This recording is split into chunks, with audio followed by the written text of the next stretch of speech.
이사야서 42장 5절 17절. 제가 먼저 읽고 교독해서 읽겠습니다. 하늘을 창조하여 펴시고 땅과 그 소산을 내시며 땅 위에 백성에게 호흡을 주시며 땅에 행하는 자에게 영을 주시는 하나님 여호와께서 이같이 말씀하시되,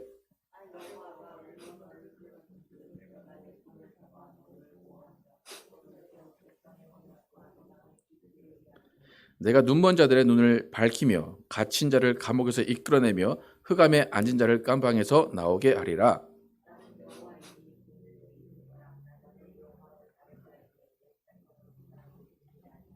보라, 전에 예언한 일이 이미 이루어졌느니라. 이제 내가 새 일을 알리노라. 그 일이 시작되기 전에라도 너희에게 이르노라.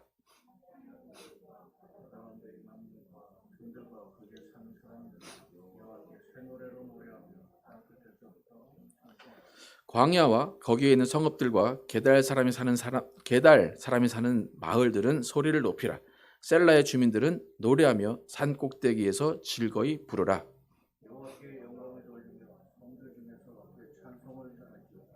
여호와께서 용사같이 나가시며 전사같이 분발하여 외쳐 크게 부르시며 그 대적을 크게 치시리로다.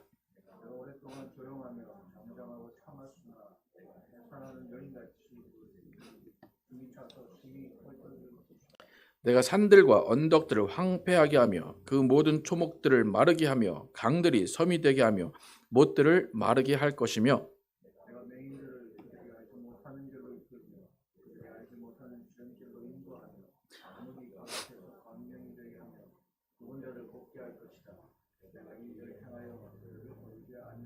같이 읽겠습니다. 시작. 조각한 우상을 의지하며 부어 만든 우상을 향하여 너희는 우리의 신이라 하는 자는 물리침을 받아 크게 수치를 당하리라. 아멘. 영광과 찬송 받기를 기뻐하시는 하나님이란 제목으로 오늘 나누겠습니다. 우리 이 땅에 태어나서 인생을 살아가는데 어느 누구도 그 태어남을 계획하고 태어난 사람이 없습니다. 나는 이 집에 태어날까요? 저 집에 태어날까요? 계획하고 태어난 사람은 아무도 없습니다. 그리고 또한 이 세상을 살아갈 때 자기가 계획한 것들을 이루어가면서 살아간 사람이 많이 없습니다. 마이크 좀 다시 한번 해주십시오. 그래서 예상치 못한 슬픔, 기쁨, 좌절의 일을 겪으면서 살아가는 것이 우리의 인생입니다. 한치 앞을 모르는 것이 인생이기 때문에 때로는 재미있다라고 하는 사람들이 있지만 한치 앞을 모르기 때문에 인생은 고달픈 것입니다.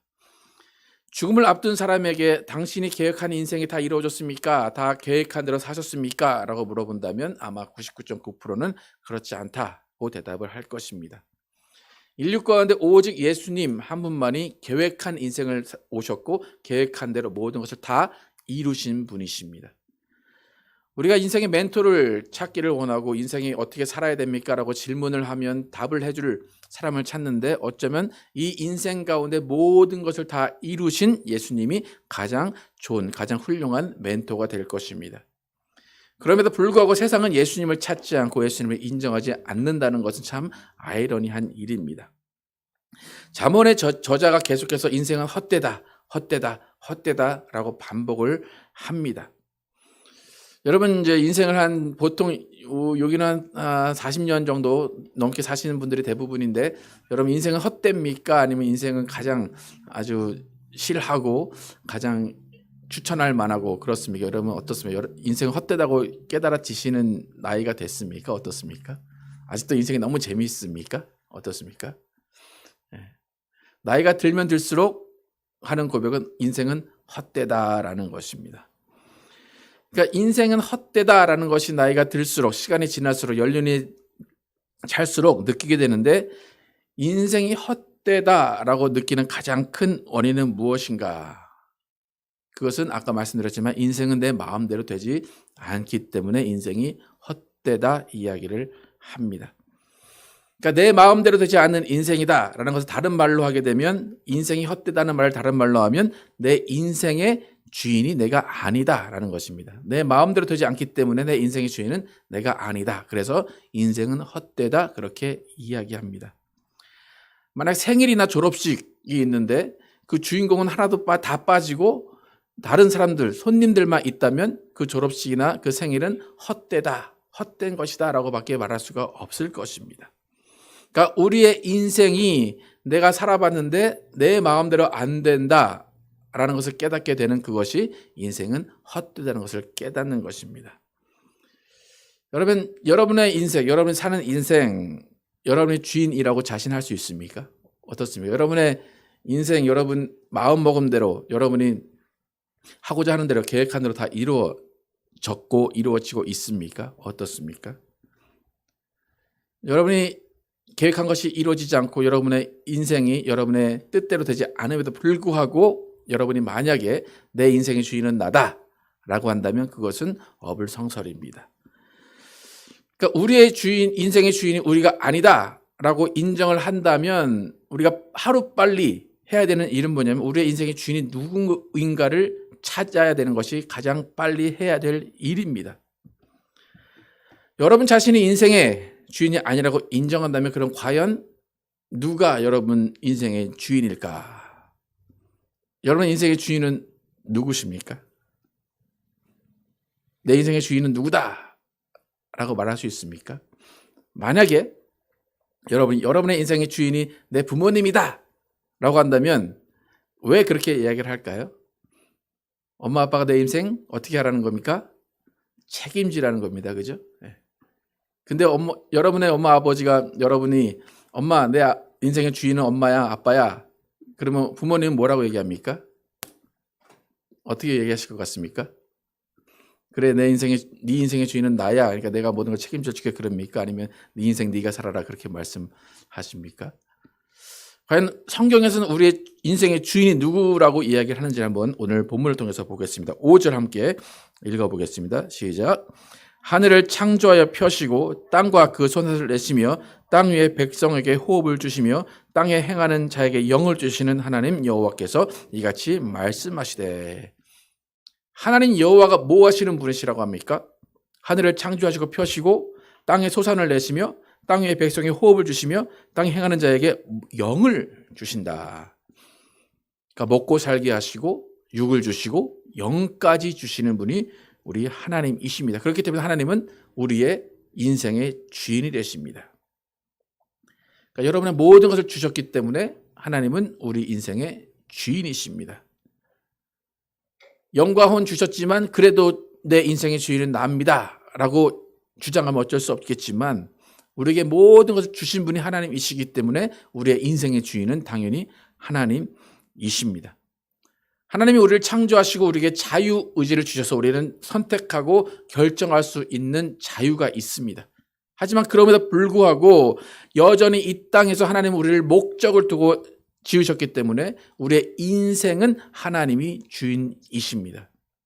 그렇기 때문에 우리가 우리의 인생을 살 때에 가장 허무하지 않게 살 수 있는 유일한 방법은 우리의 주인이신 하나님을 섬기며 하나님 뜻대로 살아가는 것이고 하나님께 모든 것을 물어보고 하나님께 맡기고 하나님의 인도하심을 받는 것이 헛되지 않은 인생을 살아가는 것입니다.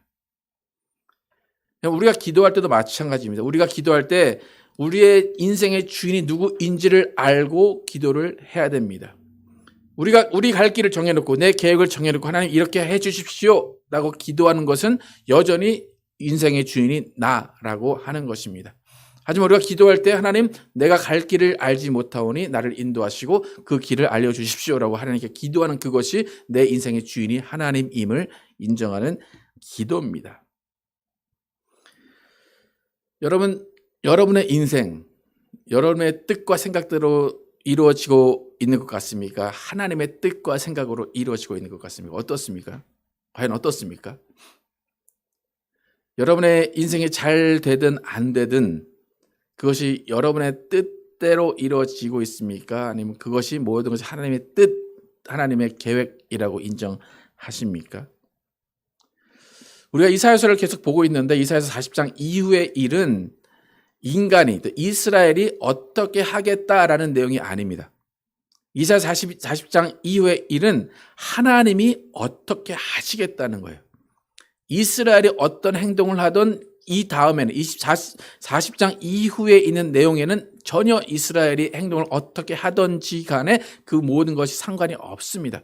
오직 하나님이 어떻게 하시겠다. 나는 이런 존재다. 나는 이런 계획을 가지고 있다. 내가 이렇게 이룰 것이다. 라는 내용만 들어있는 것이 이사야서 40장 이후의 내용입니다.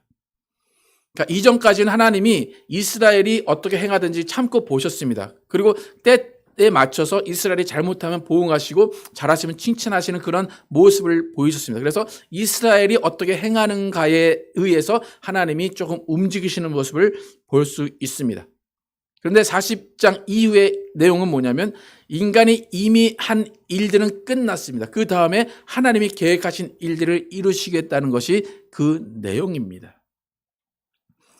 하나님의 계획, 하나님의 뜻은 결국 선하십니다. 인자하십니다. 그래서 모든 것을 잘 되게 하시고 모든 것을 회복시켜 주십니다. 여러분도 결국에 여러분의 인생의 끝은 어떻게 될 것 같습니까? 여러분의 끝은 좋을 것 같습니까? 나쁠 것 같습니까? 어떻습니까? 여러분이 하나님의 사람이라면 여러분 결국 어디 갈 겁니까? 그거보다 더 좋은 일이 있습니까?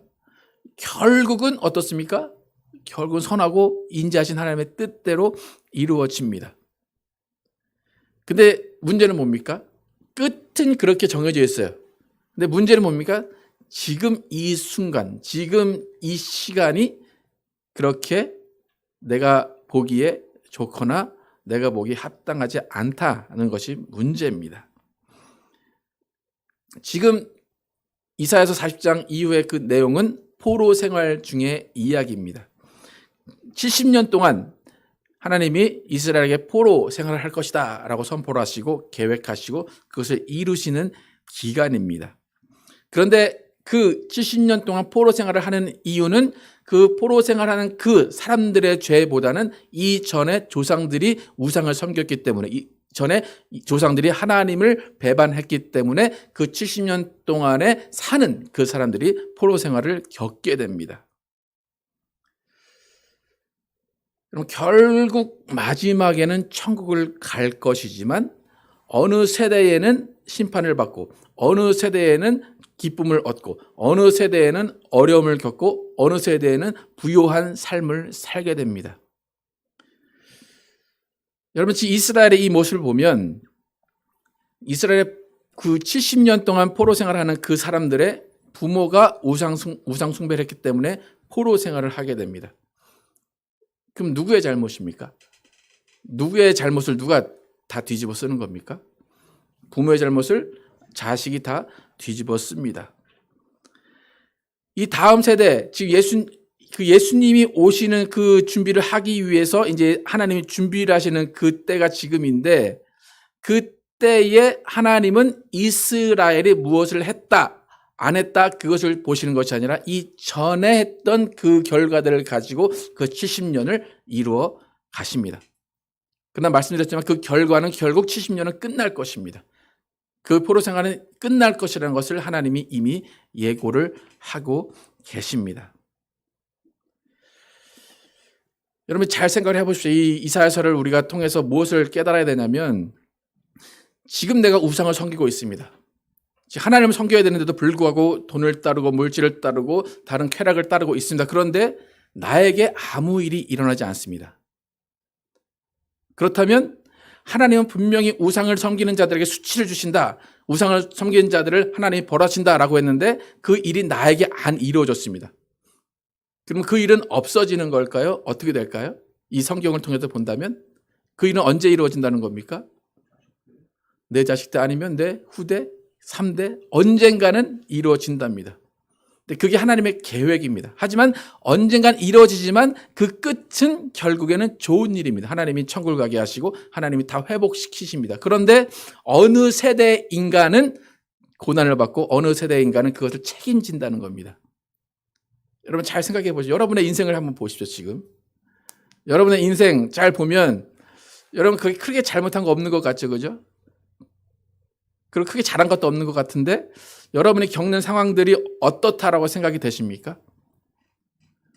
여러분의 겪는 상황이 이 포로된 70년인 것 같습니까? 아니면 이전에 예루살렘 성전을 짓고 잘 살았던 그때였던 것 같습니까? 그러니까 여러분이 그런 일들을 겪는 이유를 한번 잘 생각을 해 보셔야 됩니다. 그러니까 누구를 탓하자는 것이 아니라 하나님의 계획 가운데 여러분 어쩔 수 없이 그 세대에 끼었다는 겁니다.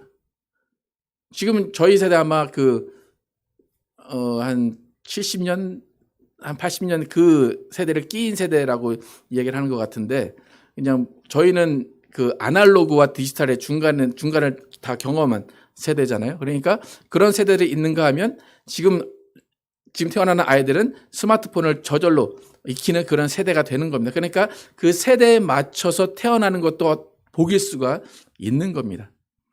그러니까 이스라엘의 지금 모습을 통해서 우리가 알 수 있는 것은 뭐냐면, 하나님은 언젠가는 내가 우상을 섬기는 일에 대해서 보응하신다는 겁니다.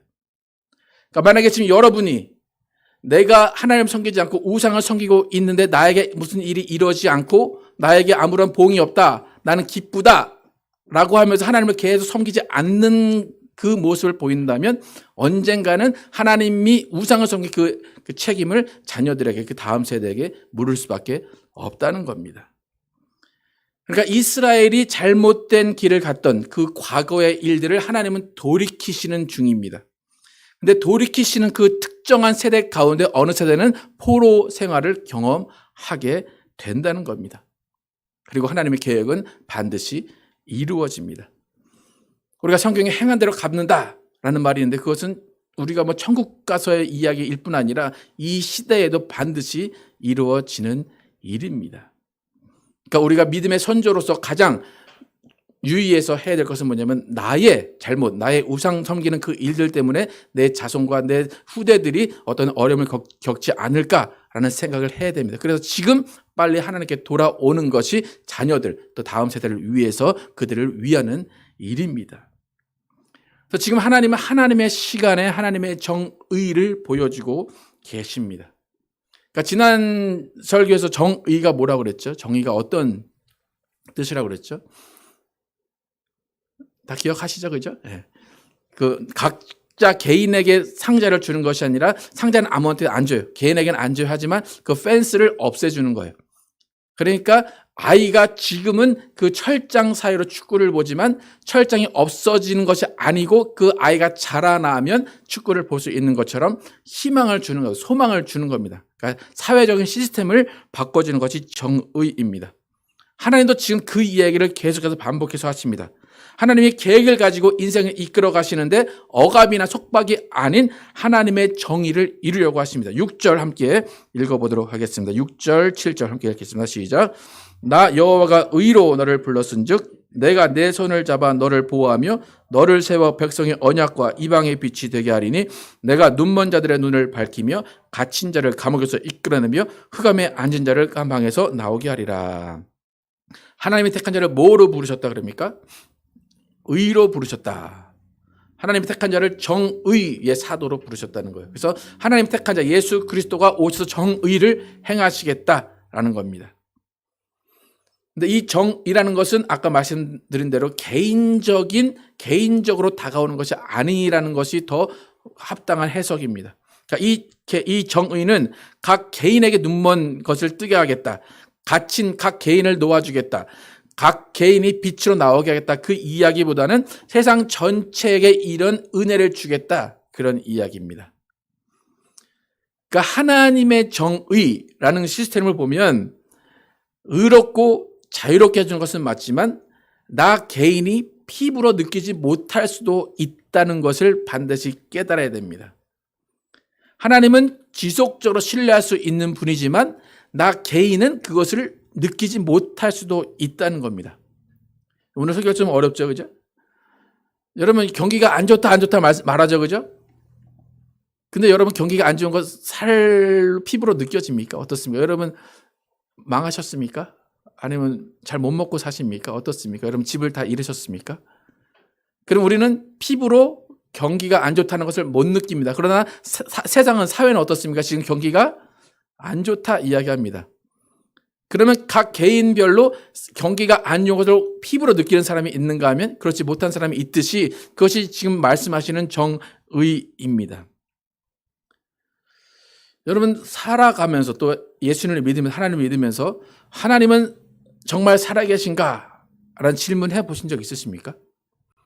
하나님 정말 살아계신가? 하나님 정말 살아계신가?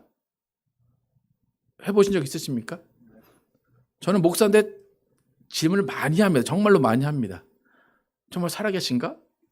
주로 어느 때입니까? 하나님 이러시면 안 되지. 하나님 왜 이러셔? 살아계시면 이러시면 안 되지.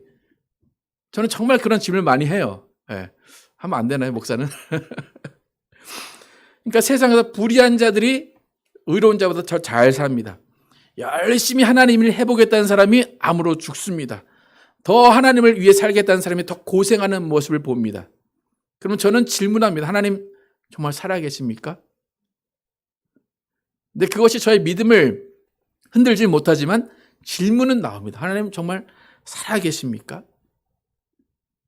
근데 이런 질문이 나온 건 왜 그렇습니까? 내 개인이 그런 일을 당할 때입니다.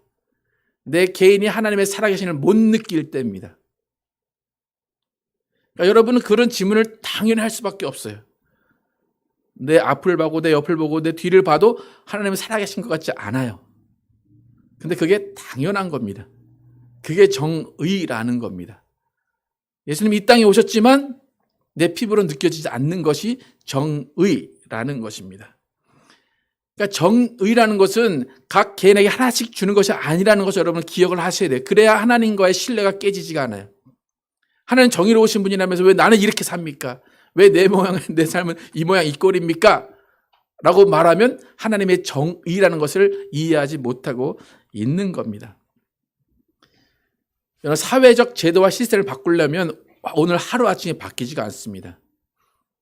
한국이 선진국이 된다라고 해도 선진국이 되려면 어쩌면 100년이 걸릴 수도 있고 200년이 걸릴 수도 있습니다. 그것은 뭡니까? 사회적 제도가 바뀌어야 되고 사람들이 바뀌어야 되고 그래서 대부분 어떻게 말합니까? 사회가 바뀌려면 세대가 다 죽어야 된다고 이야기를 하잖아요. 그러니까 그만큼 기다려야 되는 겁니다. 그러니까 여러분이 지금 여기 내가 눈먼 자들 눈을 밝히며 갇힌 자를 감옥에서 이끌어내며 흑암에 앉은 자를 감방에서 나오게 하리라. 이 말들이 여러분에게 해당이 되지 않아도 정의는 이루어지고 있다는 겁니다. 여러분은 어쩌면 하나님의 정의를 피부로 느끼지 못하고 죽을 수도 있다는 겁니다. 하지만 분명한 것은 뭡니까? 이 정의는 언젠가는 이루어지고 승리한다는 겁니다. 그렇기 때문에 여러분이 하나님의 정의라는 시스템에 들어와 있다면 여러분은 언젠가는 완성될 천국을 소망하며 살아가는 겁니다. 여러분 많은 크리스찬들이 크리스찬 살아가면서 고뇌하고 갈등하는 이유가 뭡니까? 하나님이 정의하신 시스템, 성경이 그 많은 좋은 말들이 있는데 나한테는 이루어지지 않고 세상을 보면 다 잘 살고 있고 세상을 보면 땅값 오르고 있고 세상을 보면 주식 다 오르고 있는데 나는 뭐하고 있는가? 나는 왜 이 시간에 기도하고 있는가? 나는 왜 이 시간에 말씀 보고 있는가? 나는 이 시간에 왜 양보하고 있는가? 라는 상대적 박탈감에 시달리는 겁니다. 여러분 하나님 잘 믿었는데 생활에 변화가 없어요. 정직하게 살았는데 복 주지 않으시는 것 같아요. 그러니까 기도하고 말씀 볼 시간에 오히려 주식 투자 공부하고 부동산 막 따라다니면서 공부하는 것이 이 세상에서 더 잘 사는 방법입니다. 여러분 만약에 제가 다음 주부터 이런 이사야서 이런 거 강의하지 않고 주식 쫙 차트 보여주면서 이번 주는 이게 오를 겁니다. 땅 딱 보여주면서 LH 그 사람들처럼 이 땅에 신도시가 개발될 거면 딱 그렇게 얘기를 한다면 그게 몇 번 맞아진다면 저희 교회는 미어 터질 겁니다. 제가 말씀드린 이런 현상이 만몬주의입니다. 만모니즘이 그런 거예요. 옛날에 만몬을 섬기는 우상을 섬기는 데는 교회 회당에 가면 그걸 가르쳐준 거예요. 오늘 주가가 이렇게 됩니다. 내일 주가가 이렇게 됩니다. 땅 이렇게 됩니다. 사람들이 모일까요? 안 모일까요? 다 모일 수밖에 없습니다. 그게 만몬주의입니다. 여러분 하나님이 여러분에게 무엇을 해 주시기를 원하십니까? 잘 생각해 보십시오, 여러분. 만몬은 그런 걸 해줍니다. 주식을 어디 투자하면 오르고 땅을 어디 사면 오르고 어떻게 되면 좋은 직장을 얻고 어떻게 하면 아이들이 성공하고 만몬입니다. 여러분 하나님 앞에서 뭐 원하십니까? 솔직하게 얘기해 보시죠. 뭐 원하십니까? 만몬하게 원하는 거 똑같지 않습니까? 네? 와서 기도하는 게 다 그런 거 아닙니까? 지금 하나님이 경고하신 것이 그거예요. 이스라엘의 포로 70년을 간 이유가 그거예요. 하나님은 나는 뛰어난 존재다. 계속해서 나는 너희를 붙드는 사람이다. 나는 붙드는 존재다. 나는 너희를 지킨다라고 하는 이유가 뭡니까? 단 한 가지예요. 우상 섬기지 말라는 거예요. 우상을 좀 버려줘라. 근데 우상을 버릴 수 있는 가장 큰 방법은 하나님이 우상처럼 되는 겁니다. 하나님이 나오셔서 야 짠하고 야 여기 투자해 저기 투자해 내일 주식 이만큼 올르니까 거기 가. 하나님은 그렇지 않다는 겁니다. 근데 우리는 하나님을 우상으로 만들고 싶어 한다는 겁니다. 그러니까 우리 안에 하나님이 작아지면 우리는 더 이상 하나님께 영광을 돌릴 것도 없고 하나님을 찬양할 것이 없어집니다. 여러분 지금 여러분 인생을 보십시오. 여러분 하나님을 영화롭게 하고 하나님을 찬양할 일들이 있습니까? 여러분 아침마다 하나님 감사합니다. 하나님 찬양합니다. 그러면서 사십니까 지금? 하나님 원망하며 살지 않습니까?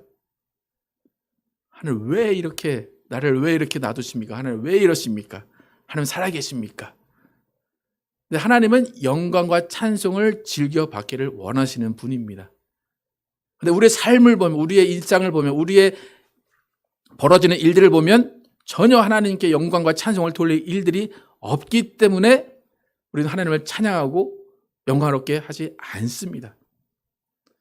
그럼 과연 하나님을 찬양하고 하나님을 영화롭게 할 일이 무엇인가라는 것을 우리가 반드시 생각을 해봐야 됩니다. 그러니까 우리가 하나님을 찬양하고 영화롭게 할 때는 우리가 잘 살게 될 때, 우리가 돈을 벌 때 찬양할 겁니다. 그죠? 그럼 과연 생각을 해보세요. 언제 찬양하고 언제 영광 돌려야 돼요? 이게 지금 되게 가장 심각한 문제입니다. 지금 교회가 만몬주의가 돼버려가지고 교회에서 성공하는 것을 원하고 교회에서 잘 되는 것을 원하는 그 모든 것 그것만이 하나님을 영화롭게 하고 찬양하는 것인 것처럼 만들고 있다는 겁니다. 그러면 세상이 섬기는 만몬과 하나님은 전혀 다를 것이 없습니다. 하나님은 그걸 말하는 거예요. 나는 우상이 아니다 그거예요. 나는 우상이 아니다. 너는 왜 나를 우상처럼 섬기느냐? 그겁니다. 그러니까 하나님이 우리를 부유하지 못하게 하시고 하나님이 우리를 도와주지 않는 것 같으니까 이방신에게 가서 절하고 이방신에게 묻는 것입니다. 8절 한번 다시 한번 8절 읽어보겠습니다. 8절 시작. 나는 여호와이니 이는 내 이름이라. 나는 내 영광을 다른 자에게 내 찬송을 우상에게 주지 아니하리라. 이 말이 네가 나를 우상처럼 섬기지 말라는 거예요. 우리 집값이 안 오르면 하나님을 찬양할 일이 없고 주식이 안 오르면 하나님을 찬양할 일이 없는 그런 사람들에게 지금 하나님이 말씀하시는 겁니다. 여러분 이스라엘이 포로 생활 70년 가는 것은 하나님의 입장에서 보면 자존심 상하는 일입니다. 그 당시에는 그 전쟁이 일어나서 전쟁을 승리하고 지는 그 결과는 자신들이 섬기는 신의 힘에 의해서다라고 여기는 때입니다. 그렇기 때문에 이스라엘이 포로된다는 것은 너희 하나님 아무것도 아니구나. 너희 하나님 너희를 돌보지 않는구나. 너희 하나님 헛된 신이구나 라는 것이 증명된 때입니다. 하나님은 그럼에도 불구하고 그들을 70년 동안 포로 생활을 하게 하시겠다는 겁니다. 그 이유는 뭡니까? 우상 숭배 좀 하지 말라는 거예요. 좀 깨달으라는 거예요. 이스라엘이 바닥에 있을 때 하나님을 다시 한번 바라보기를 원하십니다. 시편 51편 17절 함께 한번 읽어보겠습니다. 시작. 하나님께서 구하시는 제사는 상한 심령이라. 하나님이여 상하고 통회하는 마음을 주께서 멸시하지 아니하시리이다. 상하고 통회하는 마음으로 하나님을 찾으라는 겁니다. 하나님께 영광과 찬송을 돌리는 것이 내가 잘 돼서 찬송과 영광을 돌리는 것이 아니라 상한 심령으로 하나님을 찾는 그 자체가 찬양과 영광을 돌리는 것이라고 말씀하시는 겁니다. 그럼 세상에서 성공하려면 그냥 내가 잘 열심히 일하면 성공할 수 있습니다. 아이디어와 타이밍이 잘 맞으면 성공할 수 있습니다. 근데 그 성공에 취해서 하나님을 따르지 않는다면 그 성공과 그 번영은 잠깐 맛만 보는 것입니다. 나는 여호와니 나는 스스로 있는 자다.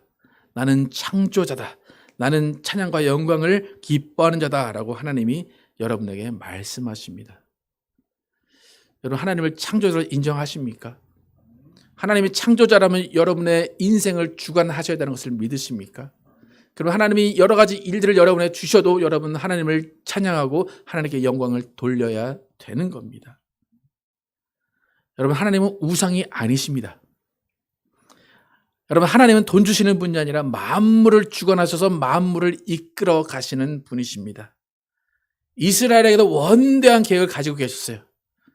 근데 그 원대한 계획을 가지고 계셨지만 이스라엘이 우상을 섬기는 것 때문에 하나님은 지금 70년 포로 생활을 주실 수밖에 없었습니다.